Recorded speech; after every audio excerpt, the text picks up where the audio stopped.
Salmo 34 nos convida a louvá-lo em todo o tempo. Quem conhece, canta junto.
Muito bem.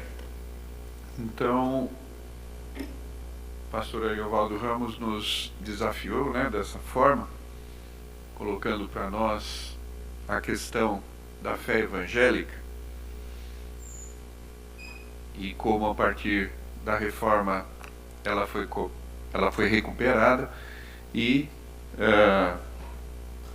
trazendo mais para a atualidade, ele nos falou a respeito do religiosismo evangélico e então foi pontuando a fé evangélica em contraste com isso, que ele chamou de religiosismo evangélico. Nós temos aqui para fazer o contraponto o nosso colega Dr. Douglas Nassif Cardoso. A gente já se conhece há um tempo, Nosso colega, companheiro, ele é graduado em Administração de Empresas pela Universidade Cidade de São Paulo e em Teologia pelo Seminário Bíblico de São Paulo. Ele é mestre e doutor em Ciência da Religião pela Universidade Metodista de São Paulo. Atua como docente ali no curso de bacharel em Teologia daquela universidade. Tem experiência na área de História, com ênfase em História do Protestantismo, atuando principalmente dentro dos seguintes temas: missões, protestantismo, história, gênero e biografia. Então, Douglas, diante disso, o que você tem a dizer? Bom, em primeiro lugar, eu quero agradecer convite do reverendo Tiago para que pudéssemos estar participando desse evento, saudando os colegas que estão nessa mesa e também o auditório, a todos e todas. É sempre um desafio quando tem números muito grandes na nossa frente. A gente tem 500 anos, né? Fazer uma retrospectiva de onde estamos para os 500 já seria difícil. Dos 1.500 para o zero teórico seria 3 vezes mais. Então é sempre um pouco desafiador pensarmos nos pressupostos da religião. Quando surgiu o tema proposto para essa mesa, eu pensei no... poderia ser o pressuposto da religião, pensando no protestantismo, inaugurado no século XVI. E poderia ser o pressupostos que geraram esse protestantismo no século XVI. Confesso que até agora estou na dúvida. Eu não sei qual é mais interessante para você, que acompanha, verificar o que antecedeu e desencadeou o processo da reforma, ou esse processo da reforma, da onde partiu, se é que partiu do século XVI, como ele encaminhou-se até o século XXI que estamos. O pastor Ariovaldo, ele partiu de um texto de Judas, falando da fé evangélica, e fez uma conexão falando da retomada do movimento, ou poderíamos colocar no plural, porque a reforma me parece que não é singular, os movimentos protestantes do século XVI, e seguiu em paralelo até os nossos dias, podemos pensar, nesse contraste entre a fé evangélica e o religiosismo evangélico. Eu fico imaginando, nos diversos movimentos de reforma, que a fé cristã, ou fé evangélica, que eu creio que é abrangente, não pertence a um grupo denominacional ou alguma das fraturas que o cristianismo teve, ela apresenta uma diversidade muito grande de entradas. Talvez sem exagero, nós possamos ver movimentos de reforma ainda no primeiro século. Pensamentos teológicos diferentes sempre existiram. É só dar uma passada ali em Gálatas e verificar Paulo, Pedro, algumas outras tensões. Mas talvez emblematicamente, o primeiro movimento de reforma nós encontramos em meados do século II,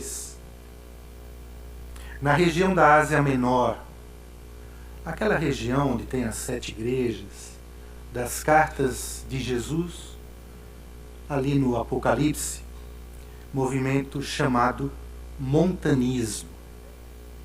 Interessante que esse movimento, por volta de 155, 160, chama a si mesmo de nova profecia.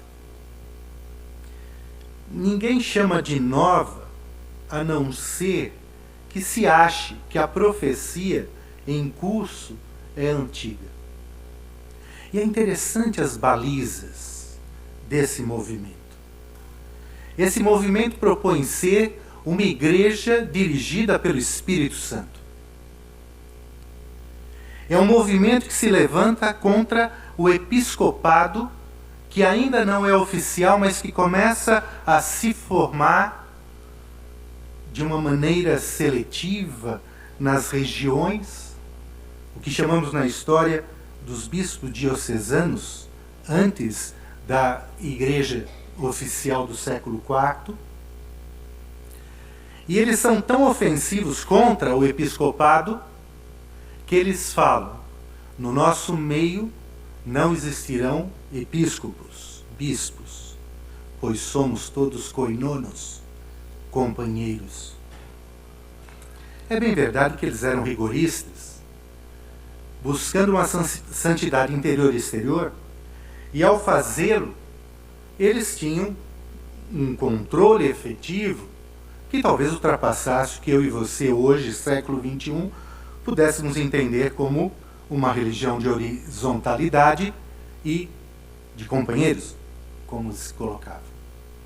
Fizeram avanços estupendos. Por exemplo, além de Montano, as duas líderes principais eram mulheres. E isso, no século II, é uma tremenda novidade, porque no primeiro século as mulheres tinham ainda uma posição que as percebíamos. A partir do segundo, só percebemos essas mulheres nas questões de atas e martírio. Poderia seguir um pouco mais, irmos na grande perseguição do quarto século, por volta de 303 a 311, iniciada por Diocleciano, inspirada e seguida, depois da deposição de Diocleciano, pelo imperador Galério. Um outro movimento se levanta, o donatismo. Um movimento periférico interessante, que normalmente os movimentos de resistência não nascem no centro. É na periferia que surgem os movimentos da fé.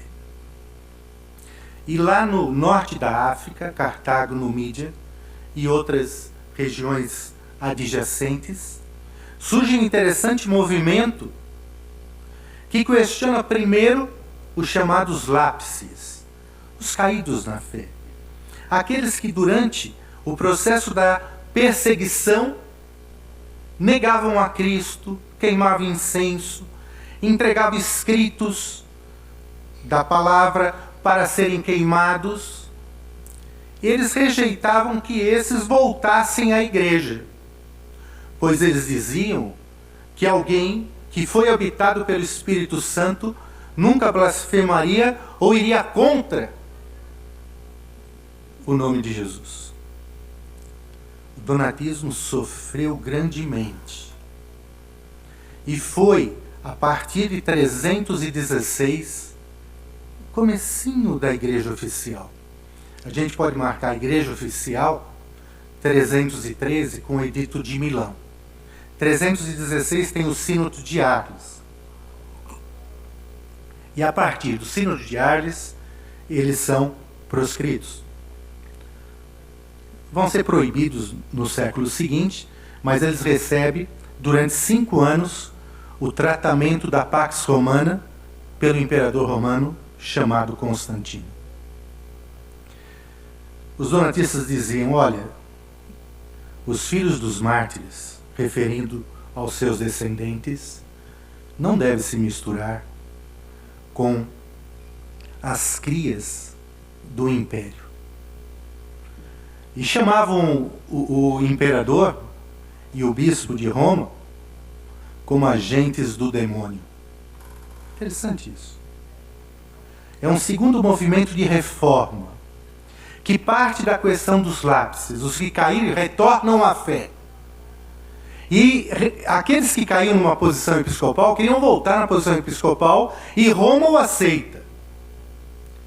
Salvo engano, é um problema que até hoje as igrejas não sabem direito o que fazer quando alguém tem uma queda, como restabelecê-lo. E considero, pessoalmente, que deve ser muito difícil. Tanto para quem acompanha, como que é para quem é acompanhado. Eles colocavam como alguém que tinha que iniciar tudo de novo. Donato, um líder posterior, mas tão grande que o nome do movimento acaba recebendo o nome dele, Donato diz assim: o que o imperador tem que ver com a igreja? Os concílios que foram citados aqui, bem citados, pois os 4 primeiros concílios são aceitos por católicos, ortodoxos e protestantes. E da linha protestante, os pentecostais também aceitam os primeiros concílios, foram chamados e encabeçados na parte disciplinar pelos imperadores. A igreja optou, desde o início, a união de igreja e Estado. Os reformadores que aparecem na bandeira à frente a essa mesa, Lutero e Calvino, os magisteriais, como falou o professor Alderi ontem, né, ou magistrais, eles propunham ligação de igreja e Estado. Aquele que não tem uma imagem tão forte, pois não deixou a igreja, me parece, talvez tenha algumas, o Zwinglio, que não aparece na nossa flâmula, também propunha igreja e Estado. É interessante que nos 67 artigos de Zwinglio fala assim: tem que obedecer ao Estado tem, mas o Estado tem que ser cristão. E aí a gente lembra de Atos 5:29. Antes se importa obedecer a Deus do que aos homens. A reforma, então, começou século II, tem no século IV, esses movimentos vão até o século VI, né? Um outro momento que existe uma reforma é no século X. Tem um historiador que é um historiador, acho que muito querido dos brasileiros, é um cubano chamado Justo Gonzalez. Ele não é de usar palavras chamativas no seu texto, mas ele denomina o século X da pornocracia em Roma. Tamanho problema sequencial um com o outro. Alguém mata o Papa para ficar no lugar dele. Um Papa que tinha o voto de celibato quer colocar seu filho. Só um lá parece que em 50 anos morre de uma causa natural, e essa causa natural parece que foi provocada, sufocamento no leito. Foi quando a igreja, não reconhecendo uma saída para a cúria papal, chama ajuda para os monastérios. No século XI, nós temos um outro tipo de reforma. Aqueles homens que eram tidos como mais santos, pois o lugar de santidade no pensamento medieval era quando a pessoa se isolava da sociedade e se dedicava totalmente a Deus, inclusive se privando da vida familiar, que era nos monastérios. E os monges assumem no século XI a igreja. É uma outra reforma. Eles são muito rigorosos. Eles queriam fazer do mundo ocidental um monastério. Não deu muito certo. É nesse período que tem a separação, 1054, Ocidente e Oriente, tem as cruzadas, a partir de 1096, tem a formação da Inquisição e tantos outros rigores da religião. Mas movimentos vão se levantando continuamente. E no século XII, em especial, surge um outro tipo de reforma. Os anti-eclesiásticos. Interessante isso. Cristãos que talvez colocassem dentro do seu discurso e proposta não ter igreja, ou a igreja não ter dinheiro. Eles propuseram para a igreja vender os seus bens e dar aos pobres. É claro que isso não ia dar certo. Não sei se hoje daria, mas naquele tempo não deu certo. E os petrobucianos, liderados por Pedro de Bruy, né, que buscavam um estilo de vida rigorosamente ascético, foram terminados em 1140. Os henriquianos, esse da Suíça, Lausanne, também foram eliminados no século XII. Os analdistas, esse na Itália, Grécia, também foram eliminados. E os cátaros, chamados puros, ou albigenses, por serem da cidade de Albi, também foram eliminados. O problema da igreja aqui não era doutrina.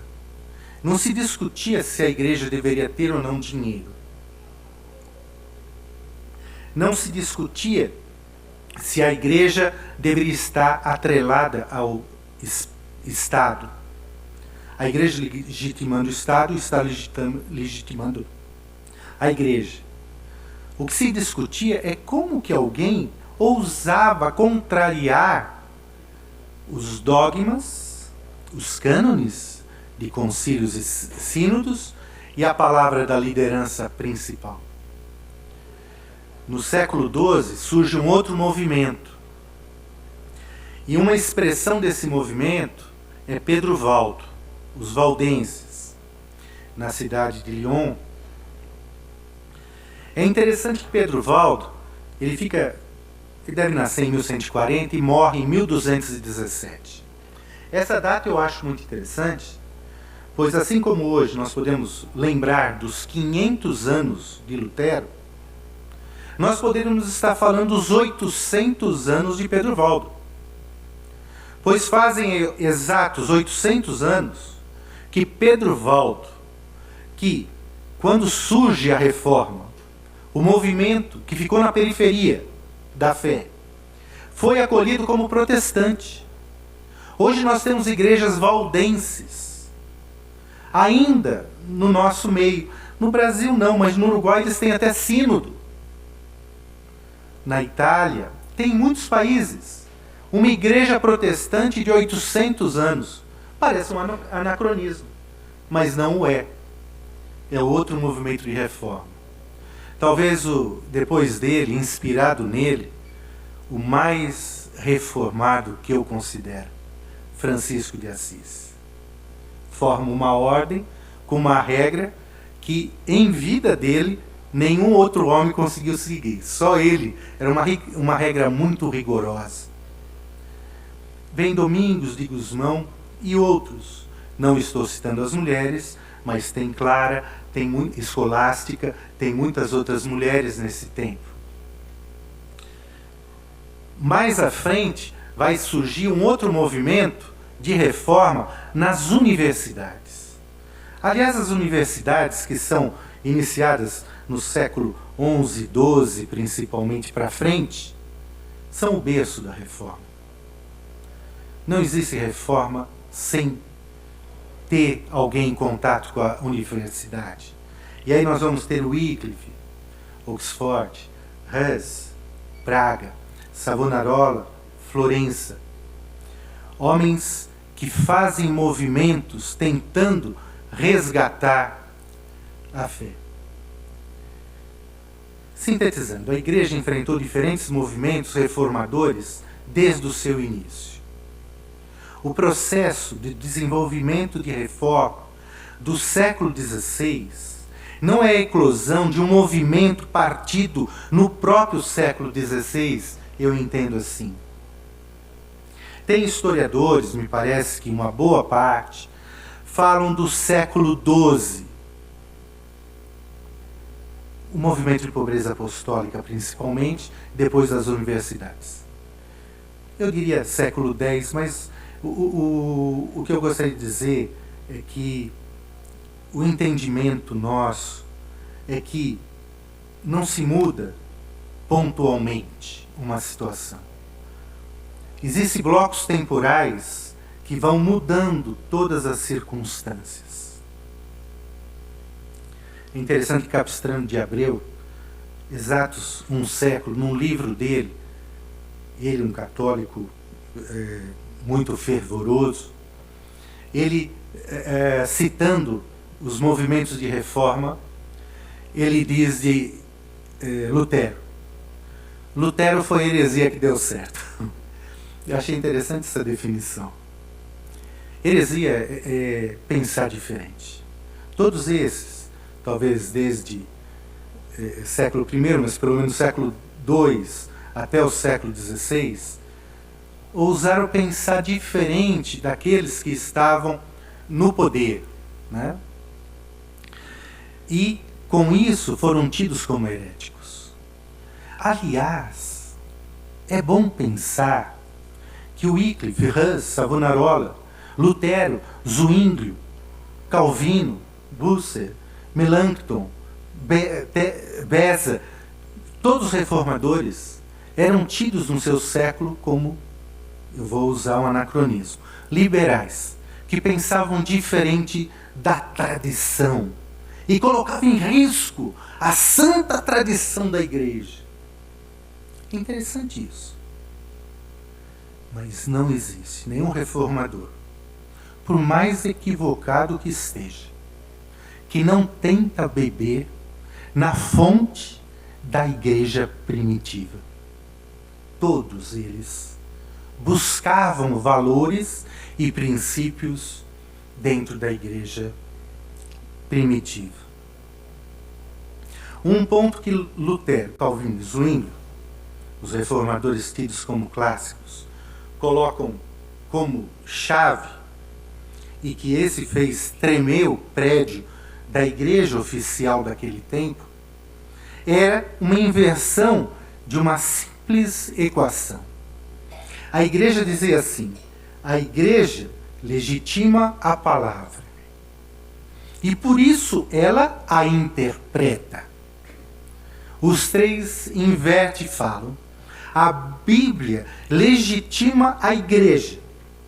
E se uma igreja não for legitimada com a Bíblia, poderíamos dizer hoje, pode ser uma ONG maravilhosa e digna até que a gente apoie, mas a igreja nunca será se ela não estiver firmada na palavra de Deus.